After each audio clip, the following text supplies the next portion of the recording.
Here we go.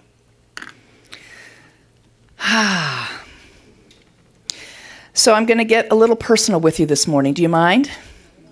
Okay.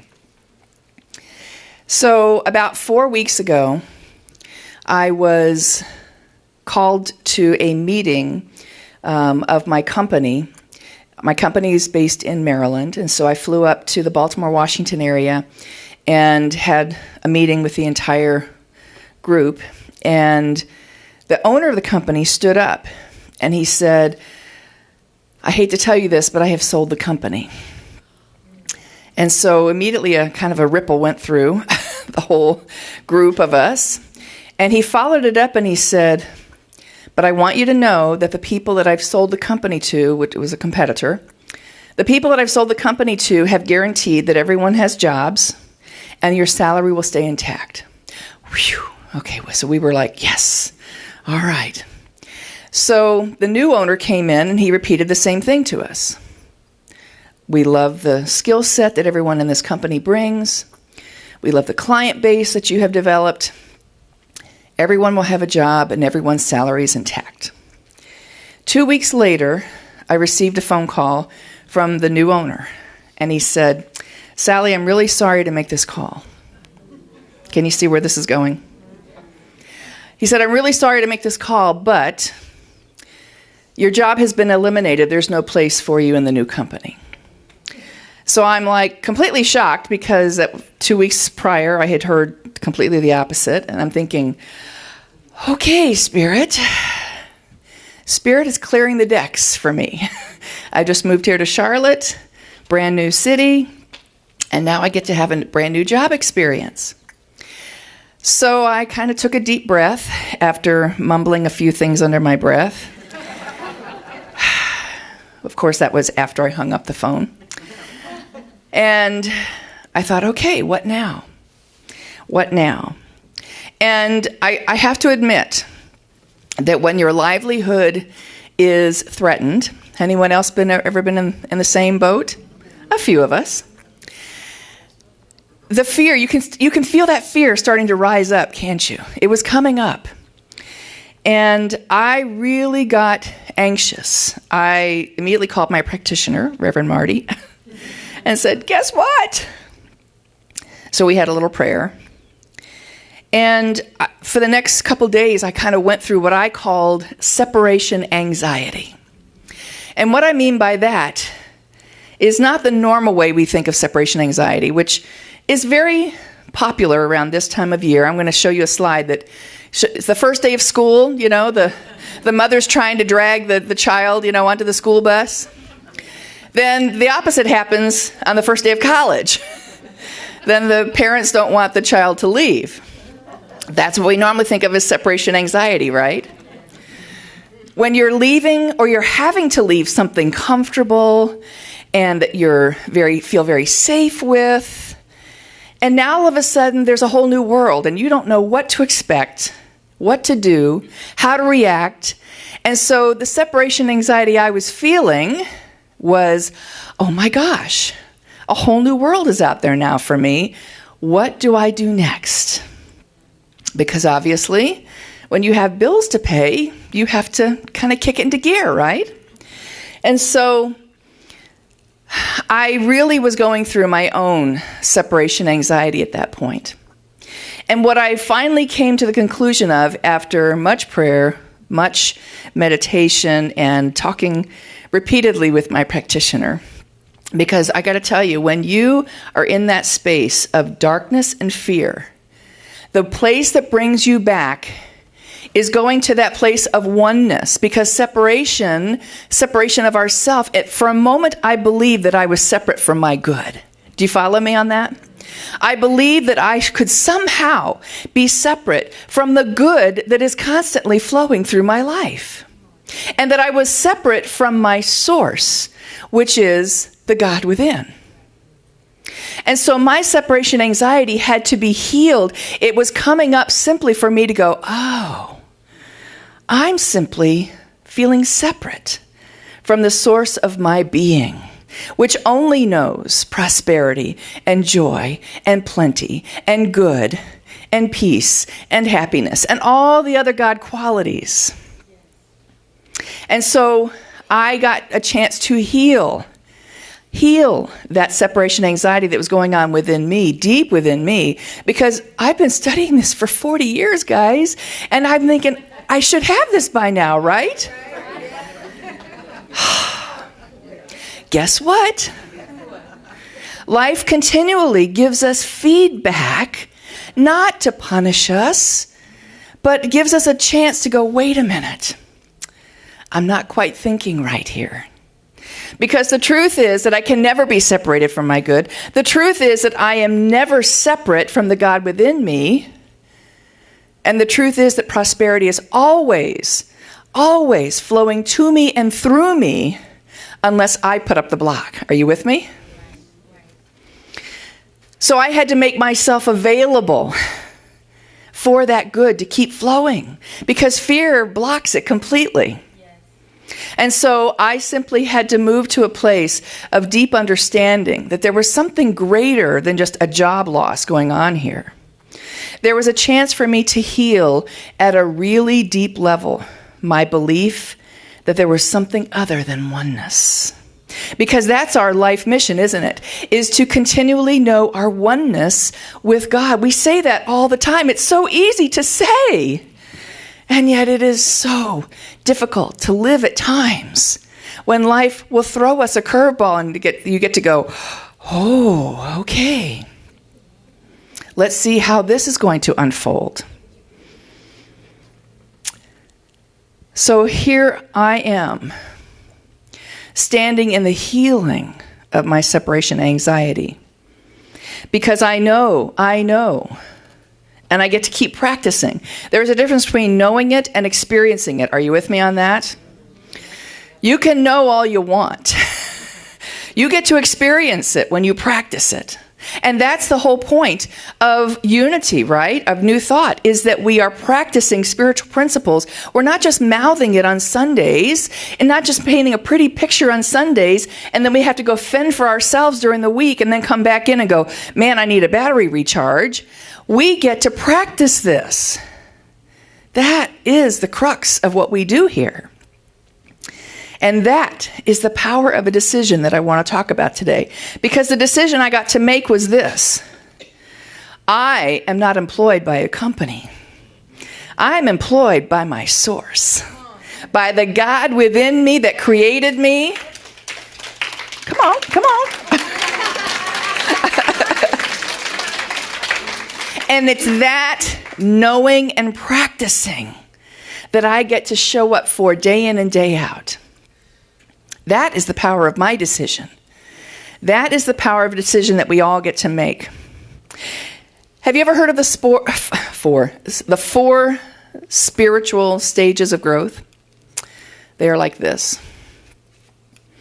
All right, so the 4 stages of growth. Stage 1 is in the upper left here. This comes directly from Michael Beckwith's, thank you, Jim, Michael Beckwith's teaching. Stage 1 is where life happens to you, right? You're in victimhood. Everything is happening to you. You get to blame somebody else. Don't we all start there? Isn't that what the world teaches? That life happens to you and you don't have a whole lot of control. You just kind of float along and whatever happens, happens. And then we realize that life happens by me, or to it, is what he calls it, where you're actually using law, the power of decision now. Stage 2, where you learn that life actually, you have a co-creative control. You have a chance to now up the ante because you have a co-creative control in this process. Now, this is also where the self-help movement exists in stage 2. And I have to tell you that many New Thought people get stuck in this stage because they realize, hey, I can create and manifest a really great life, but they don't go beyond that. And because in stage 3, we now are moving to a place where I'm not just controlling, I'm not just co-creating things, I'm allowing life to happen through me. I am simply the vessel for good in this world. I am the vessel for wonderful prosperity and flow and the beingness of God. And then finally, the fourth one is life happens as me. I'm simply showing up as the one God within me. I see only one God in everything that I do. Now, the truth is that we all kind of flow between the four stages. It's not like you get to one stage and whoop, I'm here for life. Because have you ever been in stage 2 or 3 or 4 and then boom, you're back down in stage 1? I was there just a few weeks ago. Damn that guy. I can't believe he didn't see the beauty of the magnificence of what I bring to a job. I was just floored. Thank you, Alan. And so I understood that I can be in any of these. It's a fluid life that we live. And we go in between these 4 stages on a constant ride, so to speak. But our goal is to stay in the upper stages as much as possible. Are you with me? So you and I get to understand that sometimes we might get knocked back down into stage 1, but we don't stay there. Or we start staying there less and less and less. The first time I was laid off, I've been working for 45 years. The first time I was laid off, I stayed in the victimhood stage, stage 1, for about 2 weeks. Now it's 2 hours. Much better. Much better pity parties going on. Get them over. And so I get to recognize that I still have the same challenges as everyone else, but I get to move through them quicker. And I get to understand the truth a whole lot faster than I did before. Stephen Covey, everybody heard of him? He said, I am not a product of my circumstances. I am a product of my decisions. And so when we make the decision that we are here to live a life of co-creation with that inner God, man, life just up-levels in a way that we can't even imagine sometimes. Ernest Holmes, the founder of religious science, had this to say: the whole purpose of the science of mind is to reconcile the apparent separation of the spiritual world, which must be perfect, with the material world, which appears imperfect. This is why we are taught to be transformed by the renewing of our minds. That wonderful, wonderful scripture from Robbins. Be ye transformed by the renewing of your minds. That is what we get to do on a daily basis, is it not? Because when we think we've got it, life is always providing us feedback. Let's get it at a deeper level this time. Let's move to a place of truly knowing this and experiencing this and practicing this. Practice, practice, practice. When I got into my car to drive here today, I found the ubiquitous acorn next to my car. A lot of these are falling nowadays, right? Now, this acorn has within it the DNA of the mighty oak, right? So if you plant this, you're not going to get a corn plant. You're not going to get a spruce tree. You're going to get an oak tree. That is what it knows what to do and how to be and what is within it. It knows the DNA of itself and reproduces in like kind. It doesn't have a choice. And yet we, in our humanness, we do have a choice. We get to make a decision. No, that's not what I choose right now. I get to choose a different way of being. I get to choose that I will have a life of prosperity rather than going, oh my God, can I make it through the end of the month? I get to choose that I'm going to be in radiant health, not hoping that I don't have to use my medical benefits. I get to choose. And it's through, again, that practice, because this acorn doesn't have a choice. We do. We get to choose how we show up, how we live, how we move, how we have our being in this world as spiritual beings having a human experience. That is the truth of who we are. A wonderful poem that I found really encapsulates this whole idea of us getting to practice again and again. It's called Autobiography in 5 short chapters. So, okay. I'm going to stand here. Where am I standing? We just want to see you wave. I'm getting to practice. Please go back. Please go back. Please go back. Back, back, back, back, back, back, back. There. Next. Okay. Chapter 1. I walk down the street. There's a deep hole in the sidewalk. I fall in. I am lost. I am hopeless.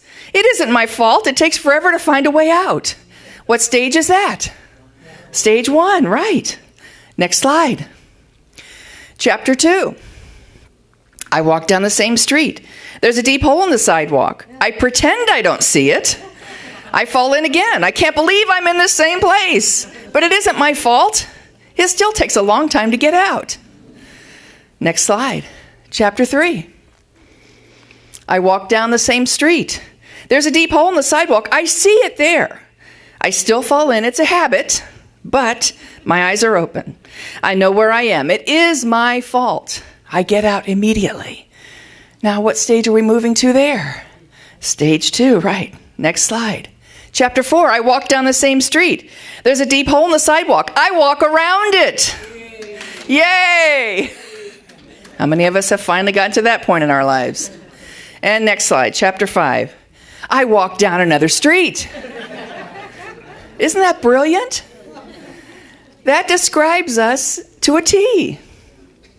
Everything in our life can be summed up in that very short autobiography. Until we finally go, wait a minute. I can make a decision and walk down a different street. I can make a decision and choose something different in my experience. That's what we're here to do. I want to tell you about a woman. Her name is Reverend Karen Weingard. Reverend Karen is an amazing woman. I actually met her about 5 years ago. She was the co-chair of the National Conference of Religious Science Ministers, and it's held every year at Asilomar. At that time, every summer we had it at Asilomar. And Reverend Karen was the co-chair of that particular event. And so she was introducing the speakers, and I happened to be one of the speakers they had invited to speak at that event. She was introducing me. And so she came up to me behind the stage, and she welcomed me, and I looked at her. She's a little petite thing, but she had on a pink miniskirt, a velvet purple top, pink go-go boots, and feathers in her hair. So this is how she dresses normally. This is how she dresses. She is just out there. So she goes on and she introduces me, and I talked to her afterwards, and I said, tell me about your story. And so she sat down with me for about an hour, and I got to know this remarkable woman. See, at the age of 3, she was diagnosed as never being able to walk. She had polio. And she was told by the doctors, you will never walk again. But her parents refused to listen to that. They made a different decision. They made a very different decision. No, she will walk. And we're going to send her to Warm Springs, which is where FDR was treated. And her parents lived there for quite some time. And at the age of 13, 10 years later, she was healed. And she could walk like any other person.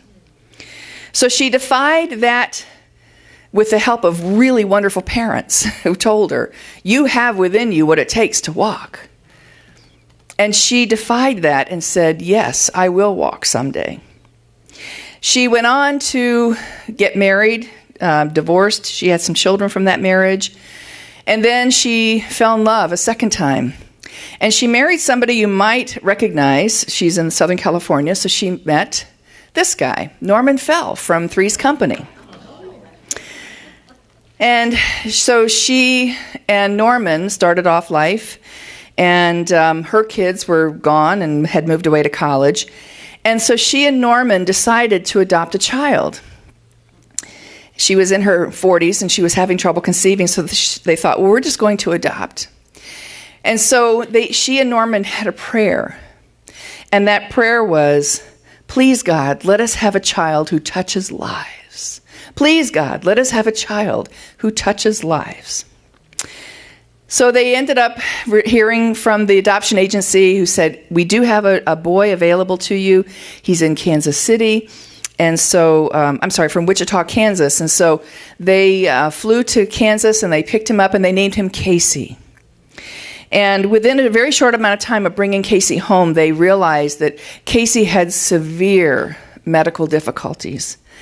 He had cerebral palsy. He suffered from seizures. He didn't talk. He couldn't walk. And he needed a breathing apparatus at all times. And Norman said to Karen, you need to give him back. And he said, you didn't give birth to him. You need to give him back. And Karen replied, he's my son. And I won't turn my back on him. If I did turn my back on him, how would you know that I wouldn't turn it on you? And so she told me, as she was telling me this story, she said, you say yes to your prayer, no matter how it shows up. You say yes to your prayer, no matter how it shows up. Even when it shows up as a phone call saying, we don't need you. That's an answered prayer in some way. Just can't see it yet.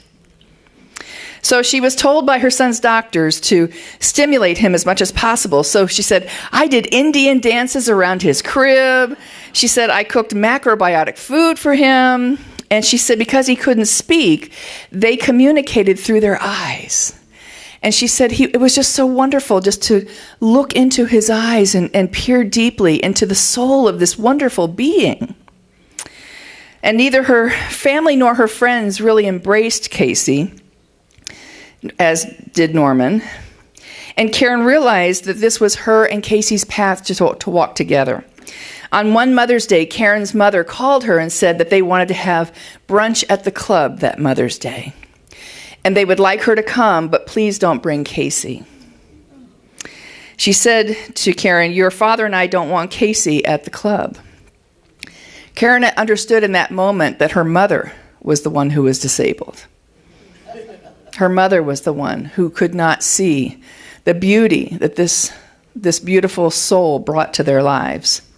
She replied to her mother, I love you. I'm sorry that this puts you in this position, but I'm going to spend Mother's Day with Casey, and I'll spend some time with you later in the week, and we'll celebrate Mother's Day.